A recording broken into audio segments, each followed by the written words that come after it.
Bienvenidos al orden del ser. Continuamos con esta serie de audios en los que vamos a reproducir íntegramente la mayor obra magna de Santo Tomás de Aquino, la Suma Teológica. Suma de Teología, parte 1. Cuestión 22. Sobre la providencia de Dios. Después de haber analizado lo que corresponde absolutamente a la voluntad, hay que introducirse ahora en el estudio de lo que pertenece simultáneamente al entendimiento y a la voluntad. Y esto, con respecto a todo, es la providencia. Con respecto al hombre en especial en su marcha a la salvación eterna, es la predestinación y la condenación con sus consecuencias. Lo estructuramos así porque, en la ciencia de la moral, después de las virtudes morales se estudia la prudencia, a la que parece que pertenece la providencia. Artículo 1. ¿La providencia, le compete, o no le compete a Dios? Objeciones por las que parece que la providencia no le compete a Dios. 1. Según Tulio, la providencia es parte de la prudencia. Pero la prudencia que, según el filósofo, aconseja para el bien, no le puede competir a Dios, pues, al no dudar, no necesita consejo. Por lo tanto, a Dios no le compete la providencia. 2. Más aún. Lo que hay en Dios es eterno. Pero la providencia no es eterna, pues su punto de referencia está en las cosas existentes, que según el Damasceno, no son eternas. Luego no hay providencia en Dios. 3. Todavía más. No hay compuestos en Dios. Pero parece que la providencia es un compuesto, pues incluye entendimiento y voluntad. Luego en Dios no hay providencia. En cambio está lo que se dice en Sabiduría 14:3.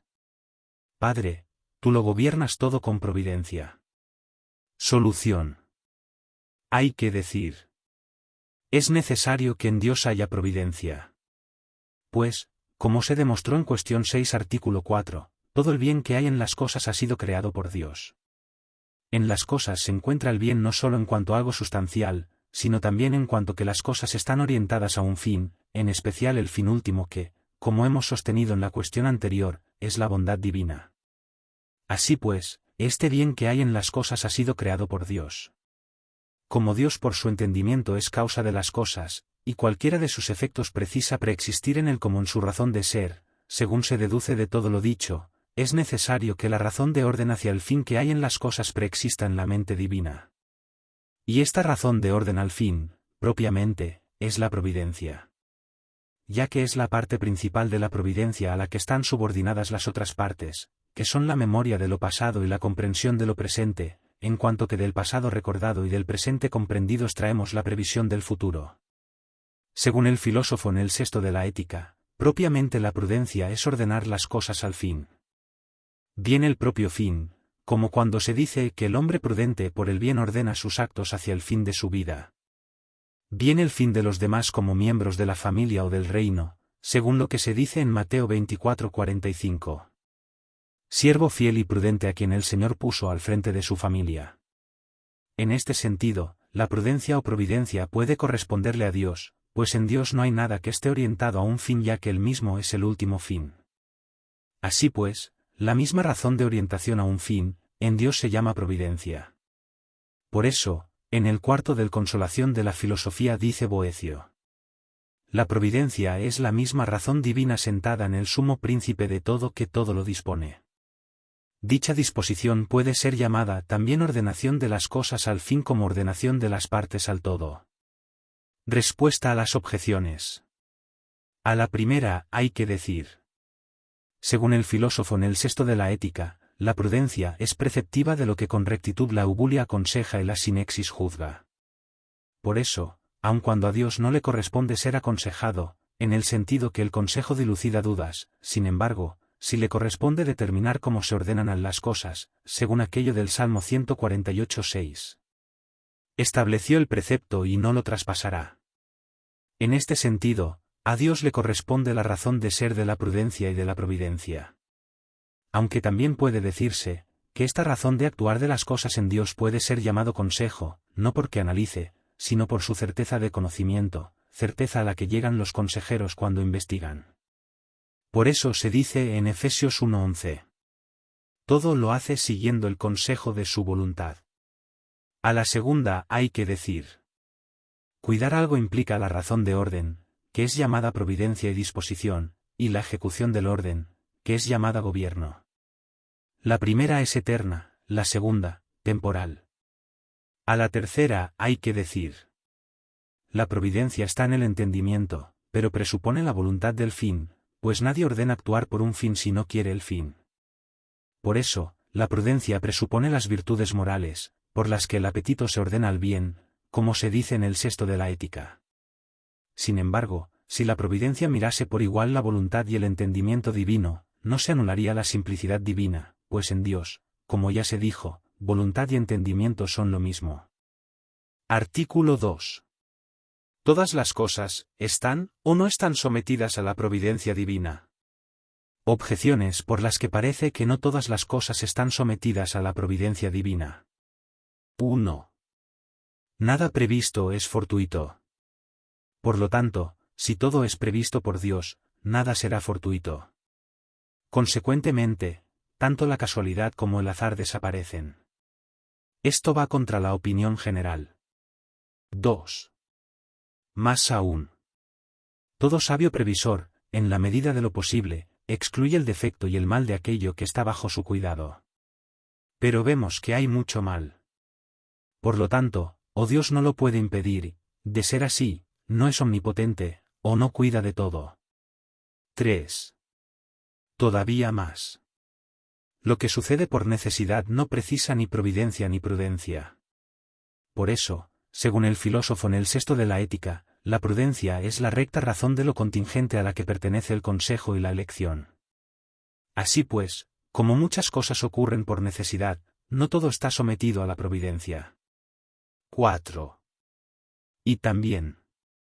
Quien se orienta a sí mismo no está sometido a la providencia de gobernante alguno. Pero los hombres, permitidos por Dios, se orientan a sí mismos según aquello de Eclesiástico 15:14. Desde el principio dejó Dios que el hombre siguiera su propio consejo. Y de modo especial con respecto al mal, según aquello del Salmo 80:13. Les dejó seguir los deseos de su corazón. Así pues, no todo está sometido a la providencia de Dios. 5. Por último. Dice el apóstol en 1 Corintios 9:9. Dios no se ocupa de los bueyes. Lo mismo cabe decir de otras criaturas irracionales. Así pues, no todo está sometido a la providencia divina. En cambio está lo que de la sabiduría divina se dice en Sabiduría 8:1. Llega con fuerza hasta el último confín, y todo lo dispone con delicadeza. Solución. Hay que decir. Algunos, como Demócrito y los epicúreos, negaron absolutamente la providencia sosteniendo que el mundo había sido hecho por casualidad. Otros, en cambio, sostuvieron que sólo los seres incorruptibles están sometidos a la providencia, y que los seres corruptibles lo están no en cuanto individuos, sino en cuanto especie, pues en cuanto especie son incorruptibles. De ellos se dice en Job 22:4. A él como un velo le envuelven las nubes, se pasea por la bóveda del cielo y ni se preocupa de lo nuestro. El Rabí Moisés no incluyó entre los corruptibles a los hombres por el esplendor del entendimiento del que participan. Pero, con respecto a los otros seres corruptibles, mantuvo la misma opinión de los demás. Pero hay que decir que todos los seres, no solo en general, sino individualmente, están sometidos a la providencia divina. Se demuestra así. Como todo agente obra por un fin, la ordenación de los efectos a un fin llega hasta donde llega la causalidad del primer agente. El que en las obras de algún agente suceda que algo no está ordenado al fin, se debe a que tal efecto proviene de una causa distinta, ajena a la intención del agente. La causalidad de Dios, que es el primer agente, llega a todos los seres, y no solo a los principios de la especie, sino también de los individuos, y no solo de los incorruptibles, sino también de los corruptibles. Por lo tanto, es necesario que todo lo que de algún modo tiene ser esté ordenado por Dios a un fin, según aquello del apóstol en Romanos 13:1. Lo que viene de Dios está ordenado. Así pues, como la providencia de Dios, tal como se dijo, no es más que la razón del orden de las cosas a un fin, es necesario que todos los seres estén sometidos a la providencia divina en tanto en cuanto participan del ser. Igualmente, ya se demostró en cuestión 14 artículo 11, que Dios lo conoce todo, tanto lo universal como lo particular. Y como su conocimiento se relaciona con la realidad como el conocimiento del arte con la obra artística, es necesario que todo esté sometido a su orden, como todo lo artístico está sometido a lo determinado por el arte. Respuesta a las objeciones. A la primera, hay que decir: es distinto lo que sucede en la causa universal de lo que sucede en la causa particular. Pues mientras algo puede salirse del orden de la causa particular, no lo puede hacer de la causa universal. De hecho, nada escapa a la causa particular a no ser por alguna causa particular impediente. Ejemplo: el agua impide que la madera se queme. Por eso, como todas las causas particulares están incluidas en la causa universal, es imposible que algún efecto escape a la causa universal. Así pues, cuando algún efecto escapa a alguna causa particular, se dice que, con respecto a la causa particular, es algo casual o fortuito. Pero con respecto a la causa universal, de la que no puede sustraerse, se dice que es algo previsto. Ejemplo: cuando dos criados se encuentran en un mismo sitio, aunque para ellos les parezca una casualidad, para el Señor no lo es, pues los había mandado al mismo sitio sin que uno supiera que el otro también había sido enviado allí. A la segunda hay que decir: no sucede lo mismo en quien cuida algo concreto que en quien cuida de todo. Pues quien cuida de lo particular, en la medida de lo posible evita los defectos, quien cuida de todo permite que en algo concreto aparezca algún defecto para que no desaparezca el bien del todo. Por eso, en las cosas naturales se dice que las corrupciones y los defectos van contra la naturaleza particular, y sin embargo, entran dentro del plan de la naturaleza universal en cuanto que un defecto en uno es un bien en otro o en el todo, pues la corrupción de uno conlleva la generación de otro, y así se conserva la especie. Así pues, como Dios es el previsor universal de todo ser, a su providencia pertenece el que permita la existencia de algunos defectos en cosas concretas para que no se pierda el bien del universo entero. Pues si se impidieran muchos males, muchos bienes desaparecerían del universo. Ejemplo: no existiría la vida del león si no existiera la muerte de animales, no existiría la paciencia de los mártires si no existiera la persecución de los tiranos. Por eso dice Agustín en el Enquiridión: de ningún modo hubiera permitido Dios omnipotente la presencia del mal en sus obras, de no ser tan bueno y poderoso que del mal pudiera sacar un bien.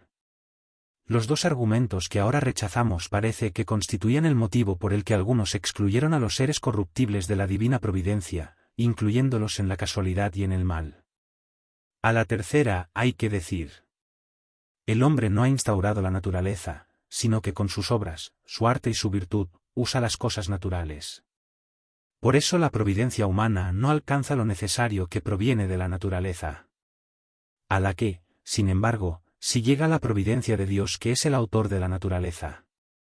Parece ser que este argumento constituía el motivo por el que Demócrito y otros antiguos naturalistas excluyeron de la providencia divina el curso de las cosas naturales, atribuyéndolo a la necesidad de la materia.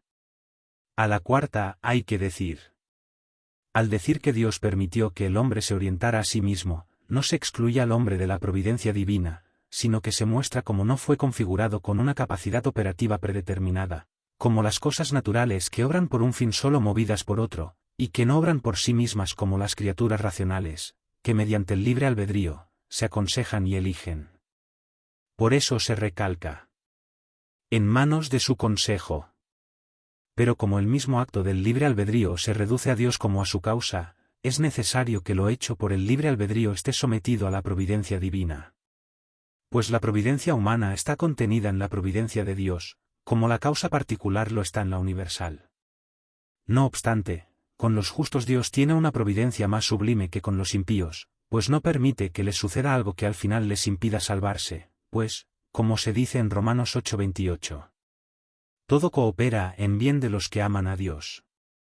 Y por lo mismo que no les quita a los pecadores el mal de culpa, se dice que los abandona. Sin embargo, no los abandona hasta el punto de que queden excluidos de su providencia, pues si no fuera por su providencia, serían nada.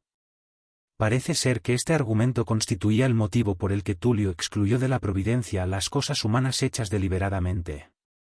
A la quinta hay que decir.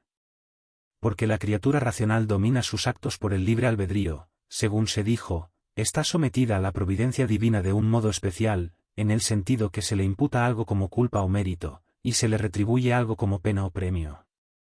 Y en este sentido dice el apóstol que Dios no se ocupa de los bueyes, y no que, por ser criaturas irracionales, queden excluidas de la providencia divina, como sostenía el Rabí Moisés. Artículo 3. ¿Provee o no provee Dios directamente a todos? Objeciones por las que parece que Dios no provee directamente a todos. 1. Lo propio de la dignidad hay que atribuirlo a Dios. Pero propio de la dignidad de un rey es que tenga ministros por medio de los cuales atiende a los súbditos. Luego mucho más Dios no atiende a todos directamente. 2. Más aún. Propio de la providencia es ordenar las cosas a un fin. El fin de cualquier cosa es su bien y su perfección. A la causa le corresponde llevar a su efecto hasta el bien. Así pues, la causa agente es causa del efecto de la providencia. Por lo tanto, si Dios lo provee todo directamente, quedan anuladas todas las causas segundas. 3. Todavía más. Dice Agustín en el Enquiridión. Es mejor ignorar que conocer ciertas cosas, como las cosas viles. Lo mismo dice el filósofo en el 12 de la Metafísica. Pero todo lo que es mejor hay que atribuirlo a Dios. Luego Dios no tiene una providencia directa de lo vil y de lo malo. En cambio está lo que se dice en Job 34:13. ¿A quién ha constituido con poder sobre la tierra? ¿O a quién sobre el orbe hecho por él? A esto dice Gregorio. Él mismo rige el mundo, él mismo que lo hizo. Solución. Hay que decir. A la providencia pertenece la razón de orden de las cosas destinadas a un fin y la ejecución de este orden, que se llama gobierno. En cuanto a lo primero, Dios provee a todos directamente. Porque en su entendimiento tiene la razón de todo, incluso de lo más pequeño, y a las causas destinadas a producir ciertos efectos les dio fuerza necesaria para hacerlo. Por eso, es necesario que en su entendimiento preexistiera el orden de aquellos efectos. Y en cuanto a lo segundo, la providencia divina se sirve de algunos medios. Porque gobierna las cosas inferiores por medio de las superiores. Esto es así no por defecto de su poder, sino por efecto de su bondad, que transmite a las criaturas la dignidad de la causalidad. Con esto queda excluida la opinión de Platón quien, según Gregorio de Nisa, sostenía un triple tipo de providencia.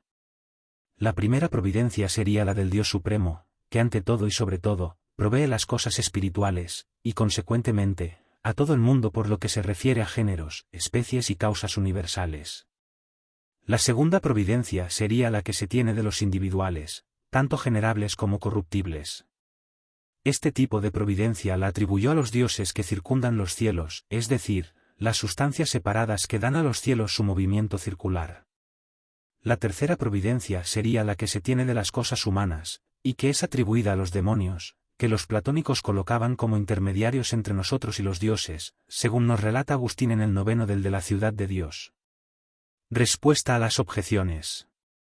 A la primera hay que decir. A la dignidad del rey pertenece tener ministros que ejecuten sus determinaciones, pero que no sepa lo que ellos tienen que hacer manifiesta defecto por su parte. Pues toda ciencia práctica es más perfecta cuanto más considera lo particular, que es donde se encuentra la acción. A la segunda hay que decir. Por tener Dios providencia directa de todas las cosas, no quedan excluidas las causas segundas, que son las que ejecutan sus órdenes, como ya se dijo en la solución. A la tercera hay que decir. Para nosotros es mejor ignorar lo vil y malo, bien porque no podemos conocer muchas cosas a un tiempo, y entonces nos estorba para conocerlo mejor, bien porque a veces, pensar lo malo arrastra nuestra voluntad hacia el mal. Pero esto no sucede en Dios, porque todo lo ve a un tiempo e intuitivamente, y cuya voluntad no puede tender al mal. Artículo 4. La providencia divina, ¿impone o no impone necesidad a las cosas? Objeciones por las que parece que la providencia divina impone necesidad a las cosas. 1. Como demuestra el filósofo en el 6 de la Metafísica, todo efecto que tiene una causa directa que existe, o ha existido, y de la que depende necesariamente, se produce por necesidad. Pero la providencia de Dios, por ser eterna, preexiste, y sus efectos se producen necesariamente, ya que no pueden frustrarse. Luego la providencia divina impone necesidad a las cosas. 2. Más aún. Todo provisor consolida su obra en la medida de lo posible para que no desaparezca. Pero Dios es sumamente poderoso. Luego da a las cosas la solidez de la necesidad. 3. Todavía más. En el cuarto del De Consolatione dice Boecio. El destino, partiendo de los orígenes de la inmutable providencia, encierra los actos y azares de los hombres mediante una red indestructible de causas. Por lo tanto, parece que la providencia impone necesidad a las cosas. En cambio está lo que dice Dionisio en el capítulo 4 de Sobre los nombres divinos. La providencia no corrompe las cosas. Pero algunas cosas por naturaleza son contingentes. Así pues, la providencia no impone necesidad a las cosas anulando la contingencia. Solución. Hay que decir. La providencia divina impone necesidad a algunas cosas, pero no a todas, como sostuvieron algunos. Pues a la providencia le corresponde ordenar las cosas al fin. Y después de la bondad divina, que es el bien separado de las cosas, el principal bien está en las mismas cosas, y es la perfección del universo, que no existiría si en las cosas no se dieran todos los grados de ser. Por eso, a la providencia divina le corresponde producir todos los grados de seres.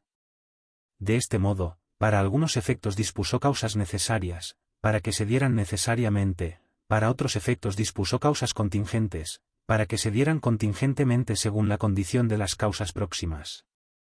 Respuesta a las objeciones. A la primera hay que decir. El efecto de la providencia divina no consiste en que algo suceda de cualquier modo, sino que suceda de forma contingente o necesaria.